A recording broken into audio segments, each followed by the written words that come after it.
Welcome back po sa Agri. Ngayong episode, dumayo naman tayo dito sa Balungaw, Pangasinan at dinalaw natin ang isang rancho na ginagamit nila ngayon para mag-alaga ng black soldier fly.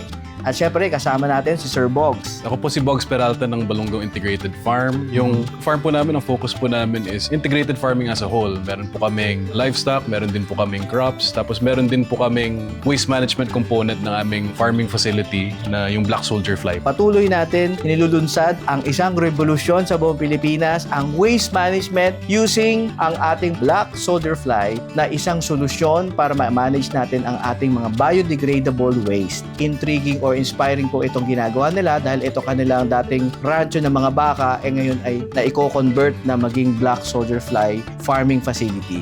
Siyempre, magiging guest po rin natin si Doc Brahman sa episode na ito. Siya po ang nakadiscover na innovate po na niya. Hindi lang po fertilizer at saka yung larvae ang ating mapapakinabangan, kundi po yung liquid fertilizer na nanggaling po sa katas ng ating larvae ng black soldier fly na ngayon ay nagamit na bilang isang foliar. Pakinggan niyo po ang mga pagbabahagi lalong-lalo na tungkol sa bagong innovation ni Doc Brahman regarding po sa ating liquid fertilizer na ginawang foliar at ipapakita din po natin yung kanilang kapihan at ano pang mga crops na ginamitan nito at ito po ay talagang maganda ang naging resulta. You are in collaboration with the municipality.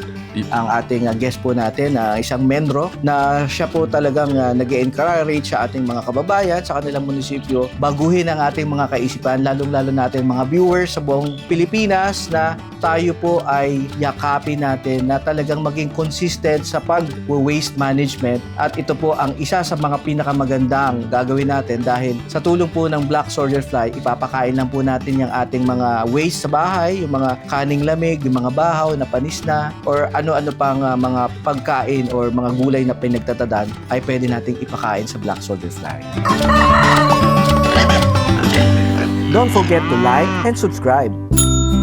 I'm Nancy Aligam, Municipal Environment and Natural Resources Officer Designate. Ang main work ko po ay sa solid waste management. Our environment needs some improvement. First, yung segregation at source, basura natin, halo-halo. I meet Doc Brahman for the promotion of black soldier fly. Magagamit na po natin yung food waste sa ating bahay, mga restaurants, catering services, tsaka yung fish market, vegetable market. Kasi ang food waste po, ito po yung nagdadala ng amoy talaga sa basura. Currently, gaano karami yung ganitong kulambo setup nyo? Right now, nasa ano pa lang kami, nasa 6 pa lang, pero ang tinatarget po namin, abot po kami ng 30 na 30 na ganito. So, Opo. ilang months pa lang or weeks kayo nag-start mag-setup? Itong setup namin, nasa ano pa lang to, 1 week pa lang po yan, Oh, wow. Tito Jay. Paano kayo nagkaroon ng ganito karami in 1 week pa lang? Dumating yung mga yan in the form of eggs. Eggs na. Tapos meron na yung dumating dito na in the form of larva. So,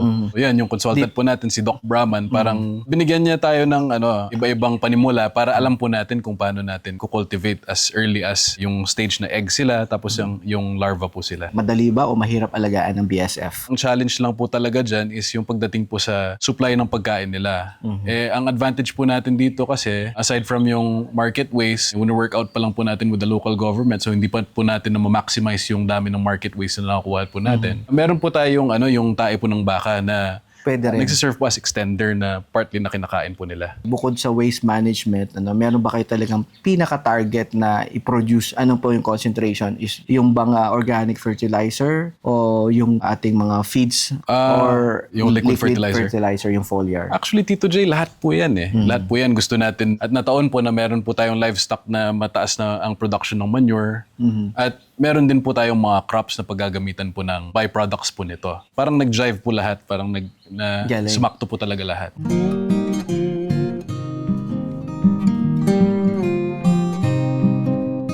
Final disposal facility ng munisipyo ng Balungaw ngayon is somewhere in Purak and Ordaneta, which is hindi naman po nare-reduce yung basura namin, kundi tumataas po. Napakaganda po itong black soldier fly na na-introduce sa akin dahil nga makikater po yung market waste, mga household. Magiging benefits po later. Magkakaroon po tayo ng agricultural feeds at saka organic fertilizer. Wala pong gaanong expense dito. Unlike yung ibang conversion or diversion, may mga magagamit po tayong tubig, kuryente, tsaka maraming manpower. Ngayon po, yung former dam site namin, hilly. Kaya po para maging level up yung lupa, doon po namin pinapatapon yung dahon. Kinukolekta ng aming truck. Minimix po sa market waste para madaling ma-decompose. And ngayon naman, napakaganda po kasi yung mga ibang waste po ata ng inyong municipalities dito ay dito dinadala. Yung munisipyo po, naghahanap po sila ng solution on how to get rid of yung food waste na hindi siya nai-imbak sa mga natin, yung mga dump site. Yun po yung kagandahan na meron po tayong black soldier fly kasi hindi na po natin binibigyan ng chance yung langaw na dumami, yung conventional na langaw. Itong food waste na dapat maging pagkain po ng langaw natin dyan, ay kinakain lang po ng ilang oras lang po ng black soldier fly. So, na-eliminate po natin agad yung amoy and natutulungan po natin yung local government po pagdating po sa management problem nila. Siyempre, in return, meron kayong byproduct. Opo. Ay, ano po ba yung nagiging produkto nyo pag may alaga kayo nito? Since aside from livestock, meron din po kaming mga palay, meron din po kaming mga tabako, tapos meron din po kaming corn. Itong black soldier fly po, may pinoproduce po sila na yung tinatawag na frass, na yung tae po nila. High nutrition din po. Nagagamit po namin dito sa tanim po namin. Bilang fertilizer. Bilang fertilizer. Organic fertilizer. Yung larva po na pinoproduce po ng black soldier fly, pinapakain din po namin sa hayop namin. Aside from that, yung larva, pwede rin po namin i-convert into a liquid fertilizer na gagamitin din po namin sa palay po namin, tsaka yung tabako. Nandito po kami sa Barangay San Andres. Dito kami nag-start and then under observation din po ako. Wala pa po talagang site ang aming munisipyo. Pero ang naririnig ko po sa plan ng agriculture, vermicomposting nila doon, lilipat din. So kung papayag si Mayor yung pinanggalingan po ng vermicomposting, doon na rin po namin ipapalagay ito para sarili na rin po ng LGU. Tungkol naman sa agricultural feeds ng black soldier fly, nakakatulong tayo sa mga animals. Sa panahon ngayon, mataas na rin po ang feeds, hindi lang fertilizer. Mababawasan po ang gastos natin kung tayo ay mag-aalaga ng baboy at mga iba pang mga animals na safe naman na ipakakain tong organic na agricultural feeds. Sir, bakit naman na give up nyo na or naisipan nyo na ito na ang maging makonvert para marami tayong mga langaw sa ating lukuran? Ito pong area namin na to, kung saan yung facility ngayon, medyo kinulang po sa damo. Para i-lower yung cost po namin, mas prefer po namin na ang gagawin po namin dito is ipastol po yung baka namin. So nilipat po namin sila sa ibang facility at nag-iwan po kami ng konting baka dito na yung mga maliliit po. Tapos yun po yung pinagkukuhanan po namin ng manure na isa sa mga ginagamit po namin dito sa Pakain. sa pakain ng black Pwedeng soldier pakain. fly.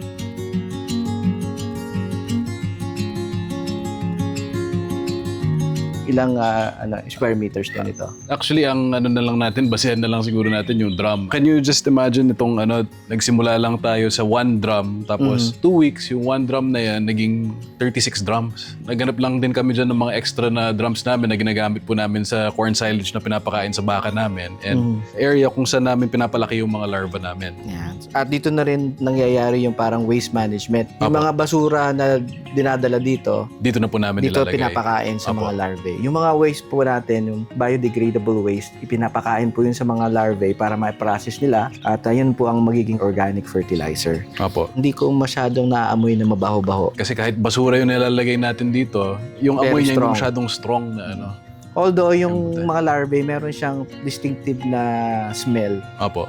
Nasanay na kayo, sir? Sanay na. Livestock po, may mga baka po tayo inalagaan. Dati nag-alaga din po tayo ng baboy. So, sanay po Hindi tayo maselan sa amoy. Opo. So, makikita nyo dito na meron tayong mga nakahalo na market waste. Ito na yung medyo mature natin na larva na binigyan na natin ng animal manure tsaka market waste. So, yan, hindi po nila nakakain lahat. Meron po yung mga may iwan dito talaga na mga matitigas na Pero sa amin, wala namang problema yan kasi pwede naman natin later on ihalo yan sa sa compost natin. Ibabalik din po natin sa mga crops din po namin.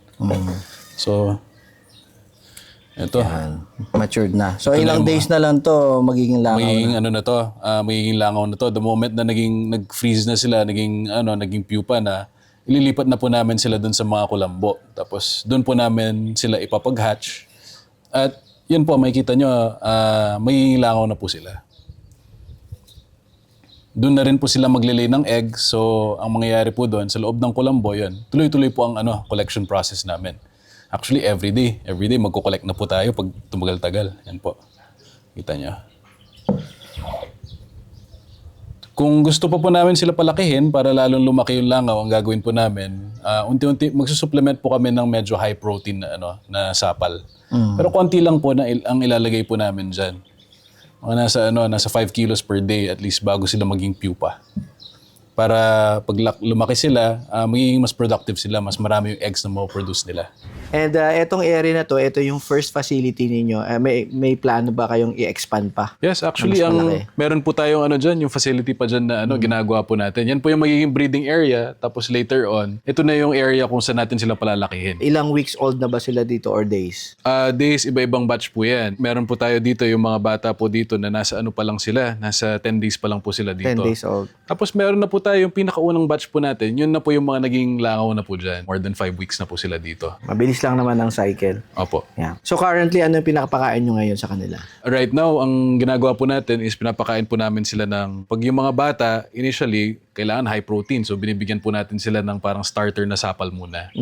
Pero yung sapal, later on, ang ginagawa namin, unti-unti po kami naglalagay ng cow manure. And later on, ang mangyayari po dyan, yung haluan na rin po namin ng market waste. And aside from that, meron din po yung mga poultry na meron silang mga patay na manok. Ang ginagawa po namin dyan, hinahalo na rin po namin. Oo. Imagine in a matter of hours lang, wala na agad yung manok. Pati actually, patay na baka Naglagay na rin po kami dyan. May time na, syempre sa livestock, hindi nyo rin po maiwasan na may mortality. Meron po kaming calf na hindi po nag-survive. Guya. So, ginawa po namin, sinap po namin, tapos pinakain po namin. In one day, ubos.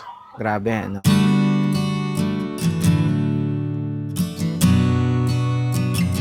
So, nandito tayo ngayon, sir, saan barangay yung inyong Barangay San Joaquin. San Joaquin naman ito. Yes. So, from doon sa inyong planta, how many kilometers away itong inyong... Ang mga nasa 12 kilometers away. Ano pong variety ng tabako ito? Ito yung tinatawag nila native tobacco. Ito yung kadalasan na ginagamit na chewing tobacco. Yung lalo itong upper leaves, ito yung parang ito yung premium part ng plant. Pero yung lower part ng plant na kaka-harvest lang nila, yun naman yung ginagamit na fillers for cigarettes. Ito, meron tayong 500 ml na bottle. Ang advisable normally is 40 ml per sprayer. Pero to make things more simple, ginagawa namin sa 200 liter na drum, maglalagay na kami ng isa na ganito. Okay. So, itong... pero hindi siya puno. Ano lang muna, For konti demonstration muna, for demonstration purposes muna, pero ito lang para mas madaling i-dilute habang lalagay muna natin sa konti na Sige, i-spread lang natin ng gano'n lang natin. Kulmani. Ayan. Tapos pwedeng punuin na lang ng tubig later. Tapos later on yan, pwede nating haluin muna natin yan, tapos later on, pupunuin na natin to. Nabango May amoy. Mabango talaga siya. Kasi ibig sabihin, maganda yung fermentation niya. Ibig sabihin, nakuha natin yung tamang, yung anaerobic na bacteria na kailangan natin.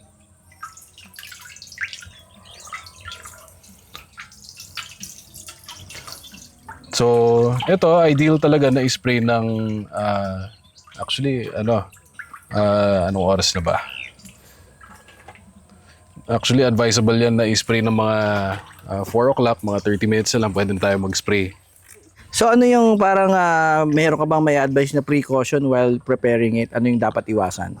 Wala naman. Actually, very safe naman siya. Pero itong foliar natin dapat, as much as possible, dapat i-keep mo siya sa area na medyo cool, medyo hindi mainit. Huwag mo expose sa araw. Para Direct sunlight, hindi pwede. dapat i-keep mo siya sa area na talagang medyo cool, ganyan. Room temperature, okay naman na. Pero exposure sa araw, yun lang naman. Yun yung bawal. And tapos pag natimpla na, dapat ba kailangan gamitin na agad? Or pwede siyang tumagal ng isang araw? Good for the whole season na to, for 1,000 square meters, itong drum na to. Basta hindi lang maarawan din yung... Basta hindi yung- maarawan, yun lang yung pinaprevent natin. Tapos, When you say whole season, sir, ilang weeks yon? yung season na yun parang nasa siya, 130 days total. So parang makakapag-spray tayo ng nasa 8 to 10 times. So, ibig sabihin, isang timplahan sa drum na yan, pwede siyang tumagal ng 130 days na hindi nyo kinukonsume agad. Yes, experience naman namin, yun yung naging effective pa rin naman siya. Makikita nyo naman based dun sa sa tanim na effective pa rin talaga siya. Green na green yung halaman. So yung storage lang ng drum, kailangan di direct sunlight. As Hindi siya much as possible, maiinitan. dapat hindi siya mainitan. Alright.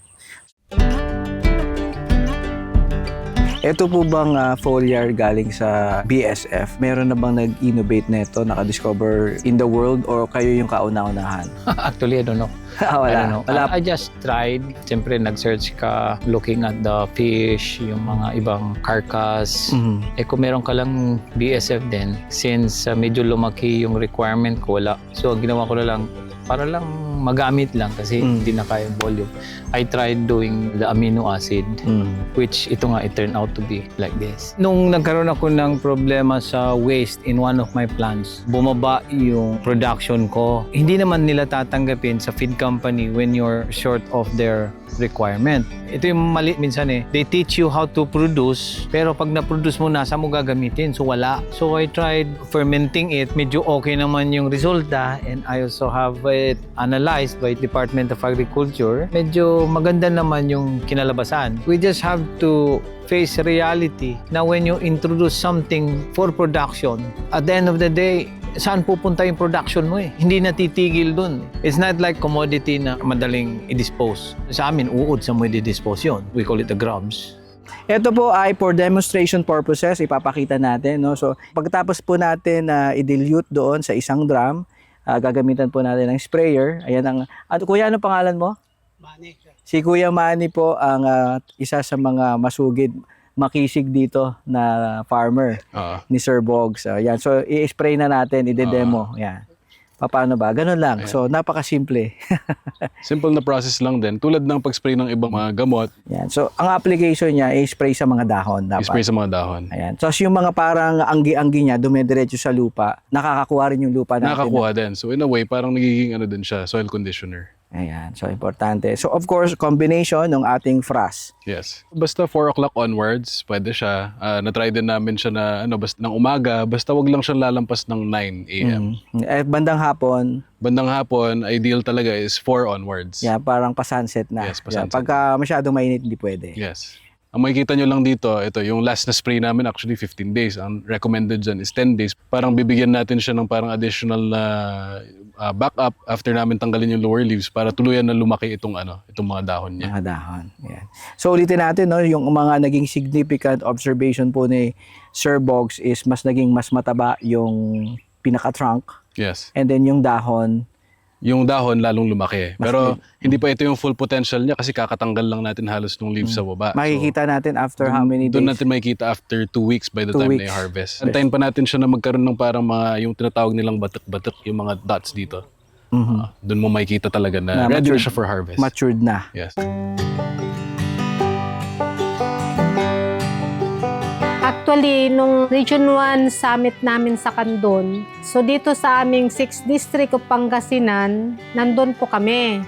Sabi ko sa kanila, meron kaming black soldier fly. They're interested na mag-conduct din kami ng parang seminar doon sa mga LGUs nila para yung food waste din nila, tsaka mga market waste, makikater din po nila. Less expense, more income, and less processing. So, I encourage everybody na support RA 9003. Ang buod po talaga nito is segregation at source. Out of this black soldier fly, we can produce benefits, cash, or i-donate natin sa mga farmers na medyo kinakapos po sa budget na bibili sila ng fertilizer. Pamimigay na lang po natin sa mga farmers itong ma-produce ng black soldier fly. At saka yung agricultural feeds, papakain sa mga isda, yung mga cuttings ng vegetables, mga fruits, at masisilbi po yan. Makakatulong po sa ating kalikasan, at another is magkakaroon po tayong income. Ugaliin po natin mga kababayan na hiwalay natin ang nabubulok, di nabubulok, at may silbi. Kasi isa po yan na kung hindi po natin maalagaan ang kalikasan, hindi po natin alam ang mangyayari, sana po yung mga may silbi, iwanan nyo na rin po sa inyo at ipunin ninyo at junk shop naman po ang mangungulekta kung gusto nyo. Tapos yung wala nang silbi, ihiwalay nyo po at yun na lang po ang ibigay nyo sa munisipyo. Saka yung mga nabubulok, iyon po ang kukolektahin po ng munisipyo ulit. Yun po ang napaka-importante para masolusyonan po natin ang problema sa ating basura. So ito na po, Doc, yung ating tabako na Yeah. inapplyan ng iyong bagong discovery, Yeah. which is the liquid. Foliar amino acid from the black soldier fly. Ano po yung parang significant changes from before and after?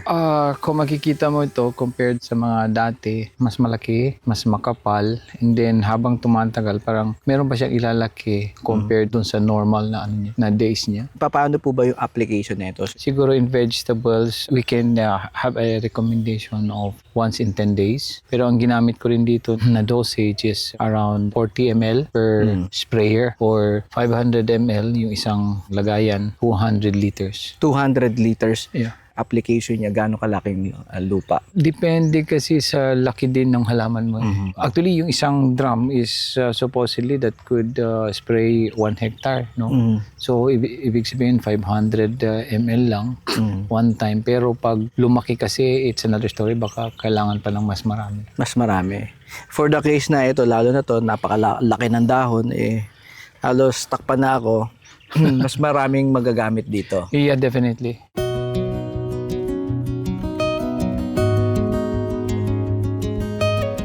Kaysa yung ma-overproduction ako, hindi ako matatambakan ng larvae sa planta. With the frost kasi, we are distributing it to the farmers. How are we going to give the frost to the farmers? My plants kasi, it's an urban. We are trying to just distributing our frost for free sa mga constituents, LGU.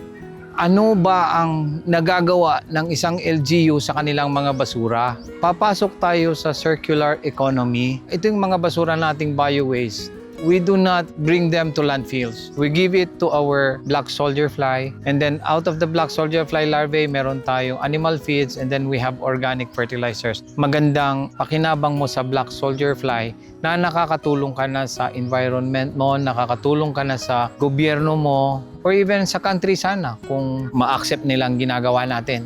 With regards to our foliar, ito na yung nakikita kong one way or the other, Kasi we can help our LGU on its waste management. So doon pa lang kasi, meron na tayong some sort of funds na pwedeng gamitin on our production. Now, kung makikita mo rin, yung ginamit natin na costing natin sa basura is yun yung ginamit mo rin na costing into the production. Technically speaking, wala kang gastos. At the end, you will be having a lowered price of commodities. We go down with the price. Ibig sabihin, meron tayong magiging tulong sa mga farmers ngayon na ibaba natin yung presyo ng ating inputs. And hopefully, we could give them better results in their production.